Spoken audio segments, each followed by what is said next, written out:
Hello student, welcome to our channel RPSC GK by Ravindra. आज की जो क्लास है इसमें हम ईओ आरओ जो एग्ज़ाम है उसके लिए जो नगर पालिका के जो अधिनियम है जो पार्ट बी है उसको हम यहाँ पे पढ़ेंगे। तो बिना टाइम वेस्ट किए इसकी शुरुआत करते हैं। और यदि आपको वीडियो अच्छा लगे तो प्लीज़ वीडियो को लाइक करें, चैनल को सब्सक्राइब करें और अपने जो सुझाव हो वो हमें कमेंट्स बॉक्स में दें। तो सबसे पहले हम बात करते हैं नगरीय स्थानीय स्वशासन का इतिहास क्या है, उसकी हम यहाँ पे चर्चा करते हैं। तो सर्वप्रथम नगरीय प्रशासन की जो जानकारी है वो इंडिका जो पुस्तक है उससे मिलती है, जिसके जो लेखक हैं वो मैगस्थनीज हैं। भारत का पहला जो नगर निगम है वो है मद्रास, जो वर्तमान में चेन्नई नाम से जाना जाता है। मद्रास में 1687-88 में स्थापित इसको किया गया था। राजस्थान में जो प्रथम जो नगर पालिका है वो 1864 में माउंट आबू में स्थापित की गई। 1870 में लॉर्ड मेयो ने वित्तीय विकेंद्रीकरण का क्या किया, प्रयास किया। मोंटेगू चेम्सफोर्ड अधिनियम 1919, इसमें क्या किया गया, नगरीय स्थानीय स्वशासन एक अंतरिम विषय था। मतलब जो मोंटेग्यू चेम्सफोर्ड अधिनियम जो 1919 था, इसमें जो नगरीय स्वशासन, नगरीय स्थानीय जो स्वशासन था वो एक अंतरिम विषय था मोंटेग्यू चेम्सफोर्ड अधिनियम 1919 में। उसके बाद में भारत सरकार अधिनियम 1935 आया, उसमें नगरीय स्थानीय स्वशासन को प्रांतीय विषय में शामिल किया गया है। यहाँ तो अंतरिम विषय था, यहाँ पे क्या कर दिया, उसको प्रांतीय विषय में क्या कर लिया गया, शामिल कर लिया गया। उससे नेक्स्ट देखते हैं नगरीय स्वशासन 7वीं अनुसूची में राज्य सूची का विषय है। ये काफ़ी इम्पोर्टेंट है। जो नगरीय जो स्वशासन है वो 7वीं अनुसूची में आता है और ये जो है किसका विषय है, ये राज्य सूची का विषय है। इसके बाद में हम देखते हैं कि आज़ादी के बाद प्रथम राजस्थान नगरपालिका अधिनियम 1951 बना। उसके बाद में 1959 में पुनः राजस्थान नगरपालिका अधिनियम 1959 बना। तो उम्मीद करता हूँ कि स्थानीय स्वशासन का जो इतिहास है वो आपको अच्छे से समझ में आया होगा, जिसमें नगरीय प्रशासन की जो सर्वप्रथम जो जानकारी हमें मिलती है वो मैगस्थनीज की इंडिका से मिलती है।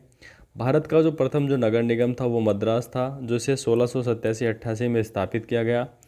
राजस्थान की जो प्रथम नगरपालिका थी जो माउंट आबू में ही थी, जो जिसे 1864 में स्थापित किया गया। 1870 में लॉर्ड मेयो ने वित्तीय विकेंद्रीकरण का क्या किया, सबसे पहले प्रयास किया। उसके बाद में मोंटेगू चेम्सफोर्ड अधिनियम 1919 में नगरीय स्थानीय स्वशासन एक अंतरिम विषय था। यहाँ पे तो नगरीय स्थानीय स्वशासन क्या था, एक अंतरिम विषय था। इसके बाद भारत सरकार अधिनियम 1935 में नगरीय स्थानीय स्वशासन को प्रांतीय विषय में क्या कर लिया गया, शामिल कर लिया गया। इसके बाद में हमने आपको बताया था कि नगरीय जो स्वशासन है वो 7वीं अनुसूची में किसका विषय है, राज्य सूची का विषय है। इसके बाद में हमने देखा था कि आज़ादी के बाद प्रथम जो राजस्थान नगरपालिका अधिनियम जो 1951 में बना था, इसके बाद में पुनः 1959 में राजस्थान नगरपालिका अधिनियम 1959 बना। तो उम्मीद करता हूँ इतना आपको अच्छे से समझ में आया होगा। नेक्स्ट देखते हैं 65वां संविधान संशोधन किया गया 1889 में। सॉरी, 1889 में नहीं है, 1989 है, ये मिसप्रिंट हो गया थोड़ा सा। 1989 में 65वां संविधान संशोधन किया गया। उस समय राजीव गांधी सरकार द्वारा इसको संवैधानिक दर्जा देने के लिए नगरीय स्थानीय स्वशासन को संवैधानिक दर्जा दिया जाना था। सॉरी, एक मिनट इरेज कर लेता हूँ। एक बार फिर से इसको डिस्कस कर लेते हैं कि नगरीय स्थानीय स्वशासन को हमें संवैधानिक दर्जा देना था। इसके लिए सबसे पहले 1989 में, ये 1889 में स्प्रिंट है, 1989 में 65वां संविधान संशोधन किया गया, जिसमें राजीव गांधी सरकार द्वारा इसको संवैधानिक जो दर्जा देने का सब असफल प्रयास किया गया। इसमें क्या होता है कि जो विधेयक जो होता है वो लोकसभा में तो पारित हो जाता है, लेकिन राज्यसभा में पारित नहीं हो पाता है। उसके बाद में संवैधानिक दर्जा देने के लिए 74वां संविधान संशोधन 1992 में होता है। ये काफ़ी इम्पोर्टेंट है। 74वां संविधान संशोधन होता है, कब होता है? 1992 में होता है। इसमें उस समय जो तत्कालीन जो सरकार थी वो पीवी नरसिम्हा राव की सरकार थी। नगरीय निकायों को यहाँ पे संवैधानिक दर्जा दे दिया गया। नगरीय निकाय जो हैं उनको संवैधानिक दर्जा दे दिया गया। और ये जो अधिनियम जो था वो 1 जून 1993 से 1 जून 1993 से जो है ये अधिनियम क्या हो गया? प्रभावी हो गया। और राजस्थान के अंदर ये जो अधिनियम है ये 9 अगस्त 1994 को क्या हुआ? लागू हुआ। अब देखो इस अधिनियम के अंदर क्या, ये जो संविधान संशोधन हुआ इसमें क्या हुआ कि भाग 9 क को,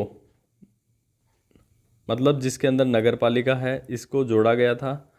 और इसमें अनुसूची 12 जोड़ी गई। इसमें एक तो भाग 9 क और अनुसूची जो 12 है उसको जोड़ा गया है इसमें। और संविधान में जो अनुच्छेद 243 पी से 243 जेड जी तक जोड़े गए। जो 74वां जो संविधान संशोधन होता है पीवी नरसिम्हा राव की सरकार के समय, उसमें क्या होता है कि संविधान में जो अनुच्छेद 243 पी से 243 जेड जी तक यहाँ पे जोड़े गए थे।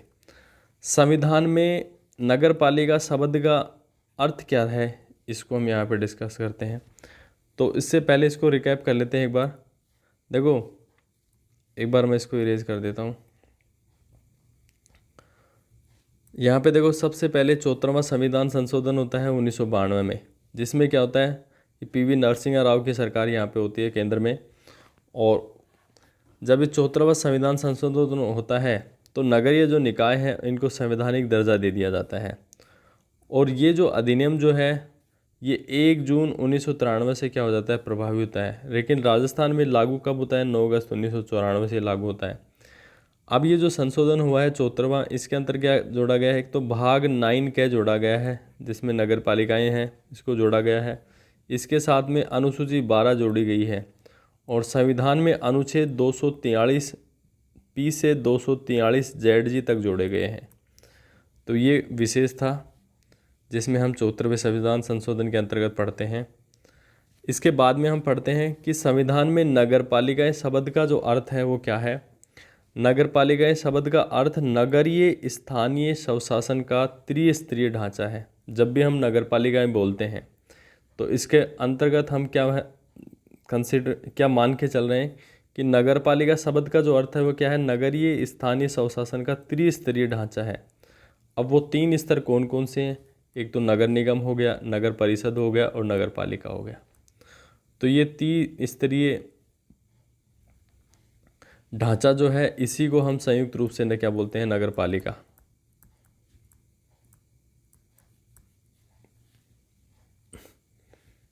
संविधान में नगरपालिका शब्द का अर्थ नगरीय स्थानीय शासन का त्रिस्तरीय ढांचा है, जिसको हमने यहाँ पे देख लिया है।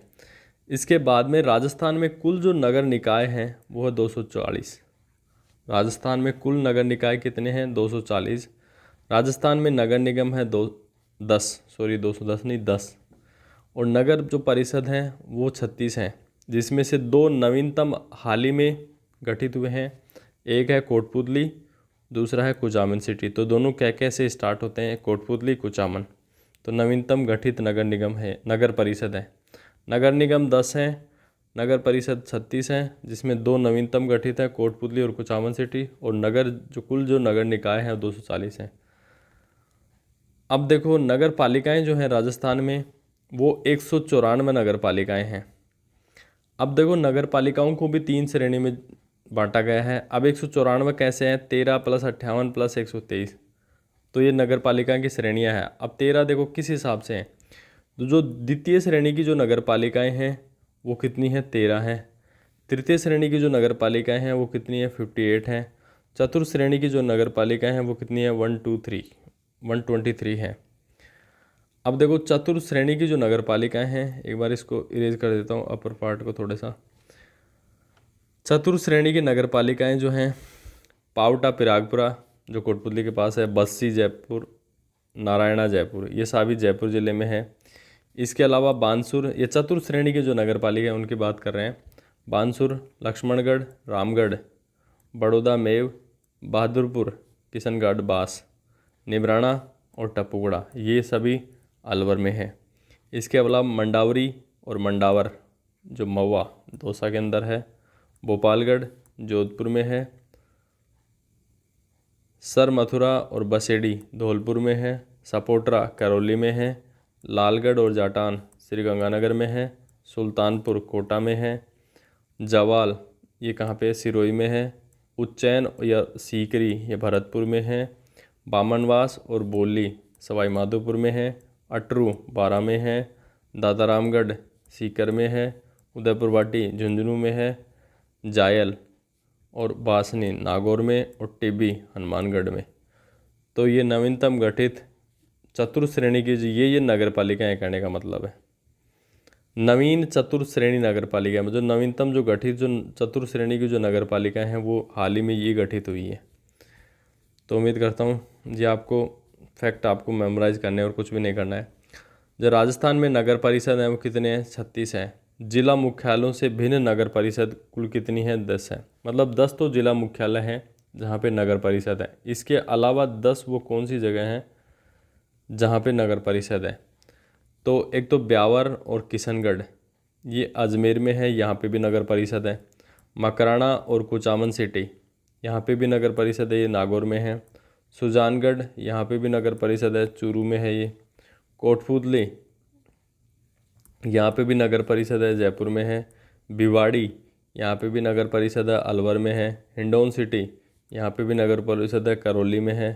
गंगापुर सिटी यहाँ पे भी नगर परिषद है, सवाई माधोपुर में है। और बालोतरा बाड़मेर यहाँ पे भी नगर परिषद है। मतलब 36 कुल नगर परिषद हैं जिनमें 26 तो जिला मुख्यालय पे हो गई और बची 10 जो हैं वो जिला मुख्यालयों से भिन्न नगर परिषद है। मतलब जिला नहीं है वर्तमान में, उसके बावजूद भी वो नगर परिषद हालांकि अब बना दिए गए हैं ये ज़िले इनमें से अधिकतर। तो इसके नीचे देखते हैं 26 जिला मुख्यालयों पर नगर परिषदें हैं, साथ में 10 उपर्युक्त वर्णित नगर परिषदें हैं। तो टोटल नगर परिषद कितनी है? 36 नगर परिषद है। बजट घोषणा 23-24 में नवीन नगर पालिकाओं की घोषणा की गई है।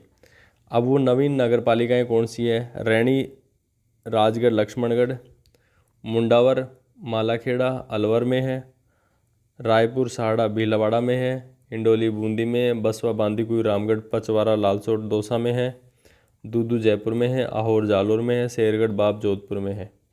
तो ये नवीनतम जो गठित जो नगर पालिका हैं जो 2023-24 के बजट में घोषित की गई हैं। इसके अलावा रामदेवरा जैसलमेर, मंडरायल सपोटरा करौली, भीम राजसमंद, खरवाड़ा उदयपुर, सुकेत कोटा, सिंघाड़ा बुहाना झुंझुनू को नगर पालिका बनाया जाएगा। 2023-24 का जो बजट है उसमें इसकी घोषणा की गई है। नगर पालिका चौमू जयपुर, फतेहपुर सीकर को नगर परिषद एवं अलवर नगर परिषद को नगर निगम में क्या किया जाएगा? क्रमोन्नत किया जाएगा। नगर पालिका से संबंधित 18 अनुच्छेद हैं। तो अनुच्छेद 243 जो है इसमें परिभाषाएं हैं नगर पालिका से संबंधित। 243 क्यू में नगर पालिकाओं के गठन किस हिसाब से होगा इसके प्रावधान है। 243 आर में नगर पालिकाओं की संरचना का उल्लेख है। 243 एस में वार्ड समितियों आदि का गठन एवं संरचना है। 244 टी में आरक्षण किस हिसाब से होगा नगर पालिकाओं में इसका उल्लेख है। 244 यू में नगर पालिकाओं की अवधि है कि कितनी अवधि के होगी नगर पालिकाओं की। 243 वी में सदस्यता के लिए नियर्ता है, मतलब कोई भी जो सदस्य है वो अयोग्य कब घोषित किया जा सकता है। निहरताएं मतलब अयोग्यता क्या है सदस्यता के लिए, मतलब कब हम किसी भी सदस्य को अयोग्य घोषित कर सकते हैं। 243 डब्ल्यू में क्या है? नगर पालिकाओं की शक्तियाँ प्राधिकार और उत्तरदायित्व हैं। 243 एक्स में सॉरी 10 में हाँ सॉरी एक्स में नगर पालिकाओं द्वारा अधिरोपित करने की शक्तियां और उनकी निधियां हैं। 243 एक्स में 243 वाई में नगर पालिकाओं के लिए वित्त आयोग है। 243 जेड में लेखाओं की संपरीक्षा है। 243 जेड ए में नगर पालिकाओं के लिए निर्वाचन आयोग का उल्लेख है। 243 जेड बी में नगर पालिका संबंधित प्रावधान व संघ राज्य क्षेत्रों में लागू होना इसका प्रावधान है। 243 जेड सी में इस भाग का कतिपय क्षेत्रों में लागू न होना, मतलब जो नगर पालिका जो अधिनियम है किन क्षेत्रों में लागू नहीं होगा इसका है किसमें 243 जेड सी में। 243 जेड डी में जिला योजना समिति का उल्लेख है। 243 जेड ई में महानगर योजना समिति का उल्लेख है।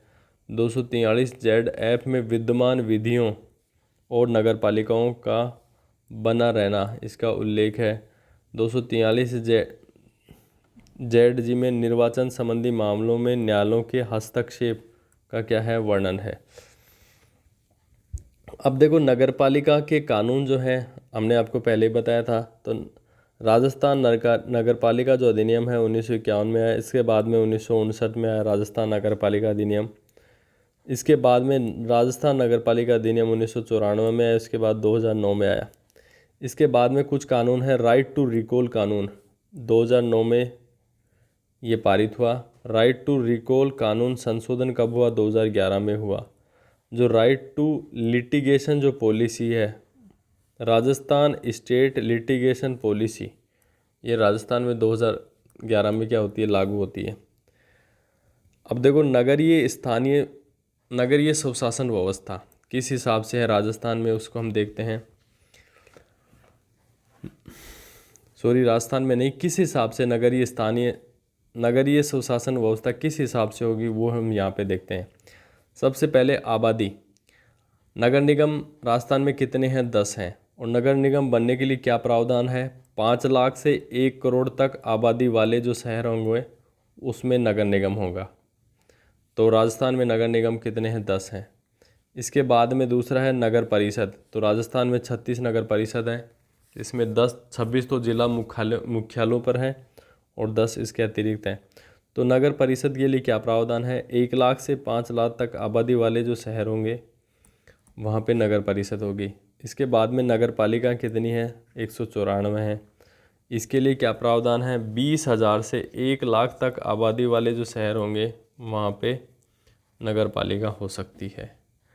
अब देखो नगर पालिकाओं की भी 3 श्रेणियाँ हैं। एक तो द्वितीय श्रेणी की नगर पालिका जो 13 हैं। इसके लिए क्या है कि 50,000 से 99,999 तक आबादी वाले जो शहर होंगे वहाँ पे द्वितीय श्रेणी की नगर पालिका होगी। और तृतीय श्रेणी की जो नगर पालिका है 58 है। और इसके लिए क्या कंडीशन है कि 25,000 से 49,999 तक आबादी वाले जो शहर होंगे वहाँ पे द्वितीय श्रेणी की नगर पालिका होगी। और चतुर्थ श्रेणी की जो नगर पालिका है उसके लिए क्या कंडीशन है? 123 है पहली बात तो ये। और इसके लिए क्या है कि 25,000 से कम आबादी वाले जो शहर होंगे वहाँ पे चतुर्थ श्रेणी की नगर पालिका होगी। अब देखो राजस्थान के वर्तमान परिप्रेक्ष्य में बात की जाए तो राजस्थान में वर्तमान में 10 नगर निगम है।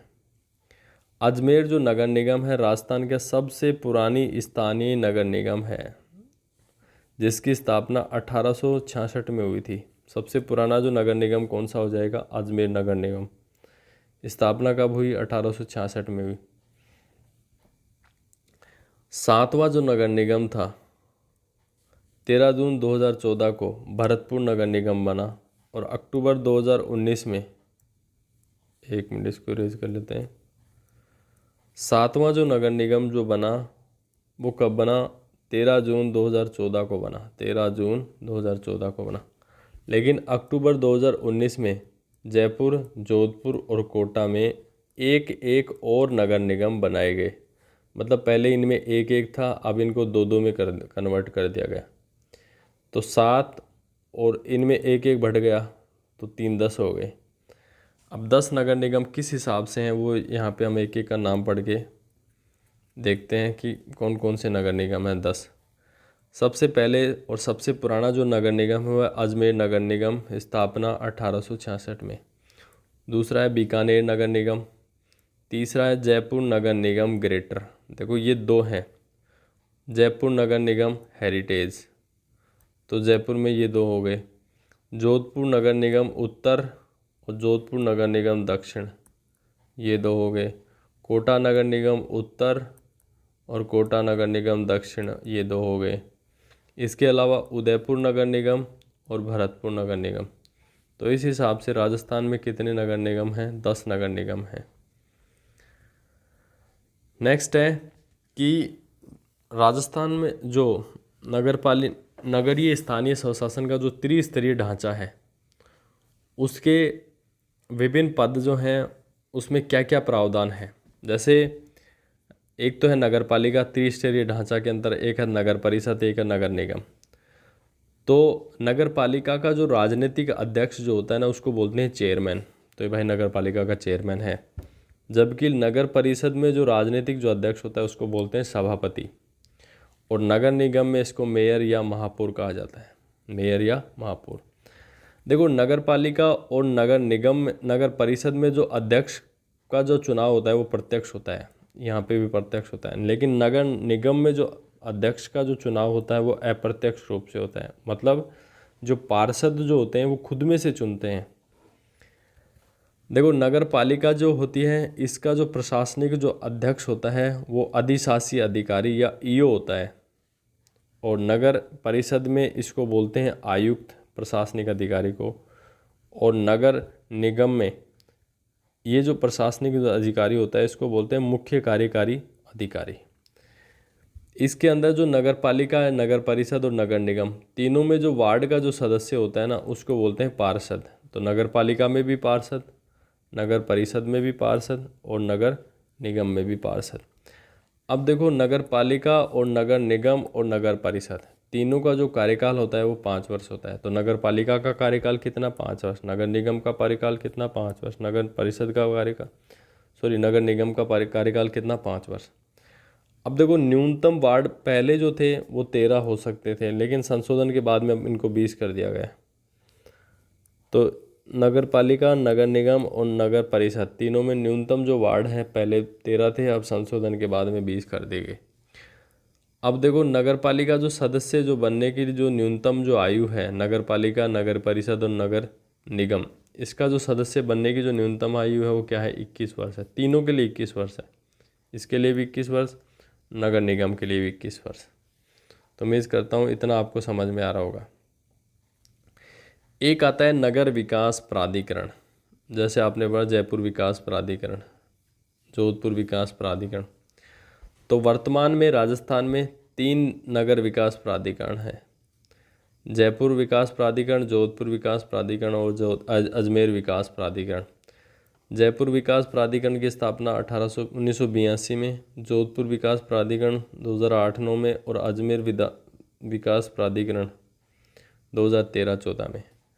बजट घोषणा 2023-24 में 22-23 में 2 घोषित की गई। एक तो उदयपुर विकास प्राधिकरण हो जाएगा और एक कोटा विकास प्राधिकरण। ये जो है नवीन घोषणा है 2022-23 बजट में इसकी की गई है। नेक्स्ट है नगर सुधार न्यास, नगर सुधार या विकास न्यास, अर्बन इम्प्रूवमेंट ट्रस्ट। इसका जो उद्देश्य है वो नगरों का सुनियोजित विकास करना है। इसका जो उद्देश्य क्या है? नगरों का सुनियोजित विकास करना है। राजस्थान में 15 नगर सुधार न्यास है। राजस्थान में कितने नगर सुधार न्यास है? 15 नगर सुधार न्यास है। नगर सुधार न्यास का जो अध्यक्ष जो होता है राज्य सरकार द्वारा मनोनीत होता है। नगर सुधार न्यास का जो अध्यक्ष होगा वो किसके द्वारा मनोनीत होगा? राज्य सरकार के द्वारा मनोनीत किया जाएगा। अब देखो वो 15 नगर सुधार न्यास कौन कौन से हैं वो यहाँ पे हम एक एक करके देखते हैं। अलवर, भिवाड़ी, सीकर, भरतपुर, कोटा, यहाँ पे नगर सुधार न्यास है। इसके अलावा उदयपुर, माउंट आबू सिरोही, बाड़मेर, जैसलमेर, बीकानेर। इसके अलावा पाली, भीलवाड़ा, सवाई माधोपुर, चित्तौड़गढ़ और श्री गंगानगर। ये जो 15 जो जगह हैं यहाँ पे नगर सुधार न्यास, अर्बन इम्प्रूवमेंट ट्रस्ट यहाँ पे स्थापित हैं। नेक्स्ट इससे आगे पढ़ते हैं कि नगर पालिका, नगर परिषद, नगर निगम के राजनीतिक अध्यक्ष का जो चुनाव है प्रत्यक्ष या अप्रत्यक्ष होगा। कैसे होगा? इसका जो उपबंध है वो राज्य विधानमंडल विधि बनाकर करती है। मतलब यहाँ पे चाहे आप नगर पालिका की बात करो, नगर परिषद की बात करो या नगर निगम की बात करो, तो इसका जो राजनीतिक अध्यक्ष, नगर पालिका में क्या बोलते हैं उसको? चेयरमैन बोलते हैं। नगर परिषद में सभापति और नगर निगम में इसको महापौर बोलते हैं। तो इसके जो अध्यक्ष पद जो है ना, इसका जो चुनाव होगा ना, वो प्रत्यक्ष होगा या अप्रत्यक्ष होगा, ये किस पर निर्भर करता है? किस पर निर्भर करता है? इसका उपबंध जो है राज्य विधानमंडल विधि बनाकर करती है। मतलब ये अप्रत्यक्ष होगा, ये प्रत्यक्ष होगा। इसका उपबंध कौन विधि बनाकर करेगी? राज्य विधानमंडल विधि बनाकर करती है। तो उम्मीद करता हूँ इतना आपको अच्छे से समझ में आया होगा। अब कुछ अनुच्छेद है, एक एक करके हम यहाँ पे पढ़ते हैं। तो देखो, अनुच्छेद जो 243 है, इसमें कुछ परिभाषाएं हैं, उनका उल्लेख है। अब परिभाषाएं किस किस की हैं? वार्ड समिति की परिभाषा क्या है, जिला, नगर पालिका, नगर परिषद, महानगर क्षेत्र की जो परिभाषाओं का जो उल्लेख है वो किस में है? अनुच्छेद 243 में।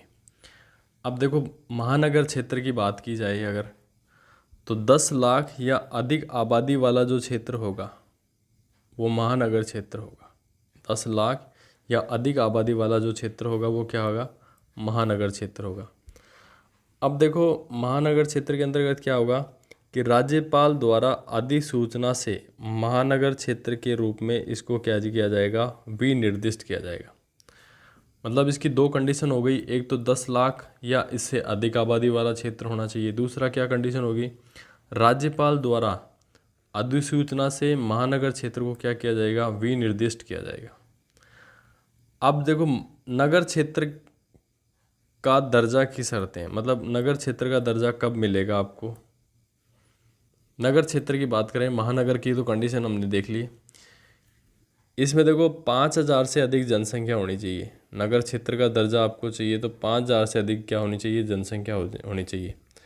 और कार्यशील पुरुषों का जो न्यूनतम 75% जो होना चाहिए ना, जितने भी यहाँ पे पुरुष जो काम करते हैं उनमें 75% जो है ना वो गैर कृषि कार्यों में क्या होने चाहिए? संलग्न होने चाहिए। मतलब वो कृषि पे डिपेंड नहीं होने चाहिए। कृषि को छोड़कर अन्य व्यवसाय पे क्या होने चाहिए? संलग्न होने चाहिए। इसके अलावा तीसरी जो कंडीशन, न्यूनतम जनसंख्या जो घनत्व है नगरीय क्षेत्र के लिए 400 व्यक्ति प्रति वर्ग किलोमीटर होना चाहिए। तो पहली कंडीशन क्या है कि 5000 से अधिक नगरीय क्षेत्र का दर्जा प्राप्त करने की शर्त बता रहा हूँ मैं आपको। तो 5000 से अधिक जनसंख्या होनी चाहिए, पहली बात। दूसरी है कि कार्यशील जो पुरुषों का न्यूनतम 75% जो है ना गैर कृषि कार्यों में क्या होना चाहिए? संलग्न होना चाहिए। तीसरी जो कंडीशन है, न्यूनतम जनसंख्या जो घनत्व है वो कम से कम कितना होना चाहिए? 400 व्यक्ति प्रति वर्ग किलोमीटर होना चाहिए। ये तो हो गई 243 की बात। अब हम इससे जो नेक्स्ट जो अनुच्छेद है 243 क्यू, 243 जो क्यू है, इसमें क्या है? नगर पालिकाओं का गठन है, किस हिसाब से होगा? तो इसमें देखते हैं कि नगर पालिका, नगर परिषद, नगर निगम का दर्जा राज्यपाल द्वारा अधिसूचना जारी करके किया जाता है। तो नगर पालिकाओं का जो गठन है वो किस हिसाब से होता है? चाहे नगर पालिका हो, चाहे नगर परिषद हो या नगर निगम हो, इनको जो दर्जा जो है राज्यपाल द्वारा अधिसूचना जारी करके ही किया जाता है। और किसके अंतर्गत? ये 243 जो अनुच्छेद 243 क्यू के अंतर्गत ही आता है। तो एक तो आपको ये ध्यान रखना है 243 में क्या है? नगर पालिकाओं का गठन है। और नगर पालिकाओं का जो गठन होगा किस हिसाब से होगा? वो राज्यपाल द्वारा अधिसूचना जारी करके नगर पालिका, नगर परिषद और नगर निगम का क्या किया जाएगा? गठन किया जाएगा। अब देखो, नगर पालिका, नगर परिषद के लिए क्या क्या कंडीशन और हो सकती हैं? संक्रमणशील क्षेत्र के लिए जो ग्रामीण क्षेत्र से शहरी क्षेत्र में परिवर्तित हो, उसको कैद किया जा सकता है, नगर पालिका का दर्जा दिया जा सकता है। नगर परिषद के लिए क्या शर्त है कि लघुतर नगरीय क्षेत्र के लिए जो छोटा जो नगरीय जो क्षेत्र है उसको हम नगर परिषद का क्या दे सकते हैं, दर्जा दे सकते हैं। नगर निगम के लिए क्या होगा कि बड़े शहरी क्षेत्र के लिए जो है उसको हम नगर निगम का दर्जा दे सकते हैं। नेक्स्ट जो अनुच्छेद है अनुच्छेद 243 आर है। इसमें क्या है, नगर पालिकाओं की जो संरचना है इसका उल्लेख है। राज्य सरकार क्या होगा, विधानमंडल, राज्य सरकार विधानमंडल विधि बनाकर नगर पालिकाओं की संरचना के लिए क्या कर सकती है, प्रावधान कर सकेगी। मतलब नगर पालिकाओं की संरचना किस प्रकार से होगी, इसको राज्य जो सरकार है वो विधानमंडल द्वारा विधि बनाकर नगर पालिकाओं की जो संरचना है उसका प्रावधान कर सकेगी। तो 243 जो आर है इसमें नगर पालिकाओं की क्या है, संरचना है। अब देखो, वार्ड का सदस्य जो होता है पार्षद होता है, जो नगरीय जनता द्वारा क्या होता है, प्रत्यक्ष रूप से निर्वाचित होता है।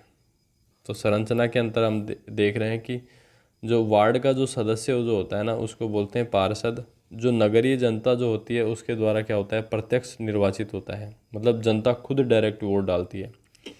राज्य विधानमंडल विधि द्वारा निम्न उपबंध कर सकेगा। अब कौन कौन से उपबंध कर सकेगा इसको हम देखते हैं। नगर पालिकाओं में प्रतिनिधित्व के लिए, मतलब नगर पालिकाओं में प्रतिनिधित्व के लिए राज्य जो विधानमंडल है विधि द्वारा क्या क्या उपबंध कर सकेगा उसको हम यहाँ पे देख रहे हैं। पहला जो उपबंध है वो क्या कर सकता है, राज्य विधानमंडल लोकसभा व राज्यसभा के ऐसे सदस्य जो उन निर्वाचित क्षेत्रों का प्रतिनिधित्व करते हैं जिनमें कोई नगरपालिका क्षेत्र पूर्णतः या अंशतः समाविष्ट है।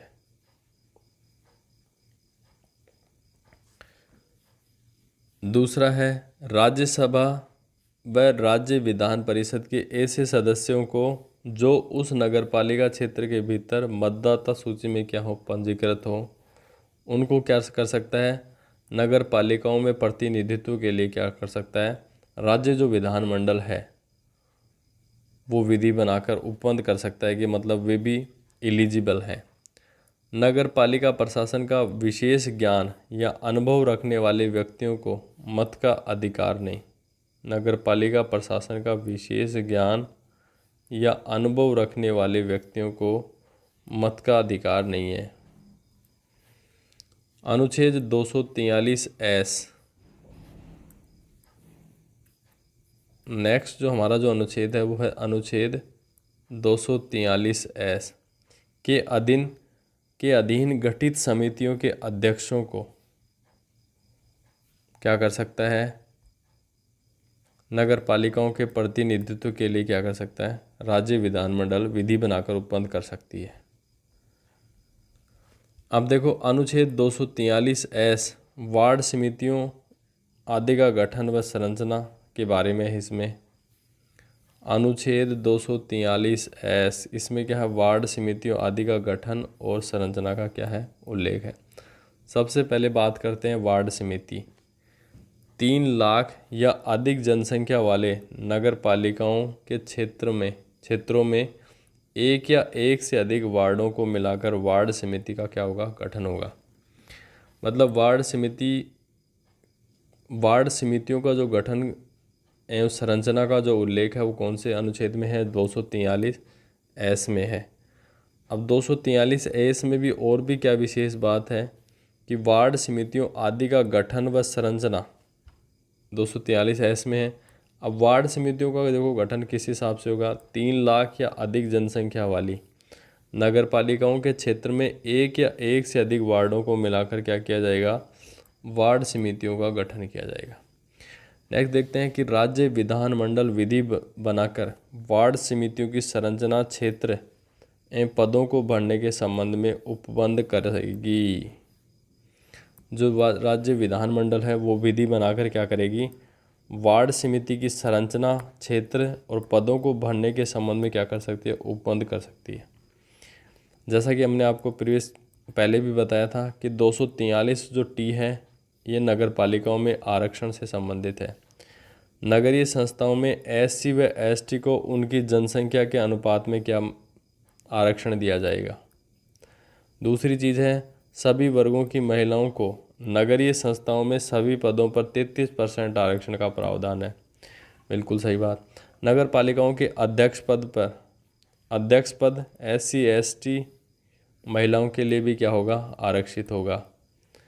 नेक्स्ट हम देखते हैं, राज्य विधानमंडल विधि बनाकर ओबीसी के लिए भी नगरीय संस्थाओं में आरक्षण का प्रावधान कर सकती है। मतलब ये भी राज्य विधानमंडल ही निश्चित करेगी कि ओबीसी के लिए भी नगरीय संस्थाओं में आरक्षण का क्या करेगी, प्रावधान करेगी। इसके बाद में नेक्स्ट जो अनुच्छेद है वो अनुच्छेद 243U है। अनुच्छेद 243U है। इसमें क्या है, नगर पालिकाओं का कार्यकाल है। अब देखो, नगर पालिकाओं के कार्यकाल की बात की जाए तो प्रथम अधिवेशन से 5 वर्ष, परंतु कार्यकाल पूर्ण होने से पूर्व भी इसको क्या किया जा सकता है, नगर पालिकाओं को विघटित किया जा सकता है। विघटन के बाद 6 माह के भीतर जो है चुनाव कराना क्या है, आवश्यक है। यदि 5 वर्ष पूर्ण होने से 6 माह से कम अवधि है तो चुनाव जो कराने की यहाँ पे कोई आवश्यकता नहीं है। इसके बाद में नेक्स्ट जो अनुच्छेद होगा हमारा 243V, इसको हम नेक्स्ट क्लास में पढ़ेंगे। तो फ्रेंड्स, आज की क्लास में इतना ही। मिलते हैं नेक्स्ट क्लास में। यदि आपको हमारा वीडियो अच्छा लगे तो प्लीज़ वीडियो को लाइक करें, चैनल को सब्सक्राइब करें और अपने जो सुझाव हैं हमें कमेंट्स बॉक्स में दें ताकि हम इम्प्रूव कर सकें। मिलते हैं नेक्स्ट क्लास में। तब तक के लिए नमस्कार। जय हिंद, जय भारत।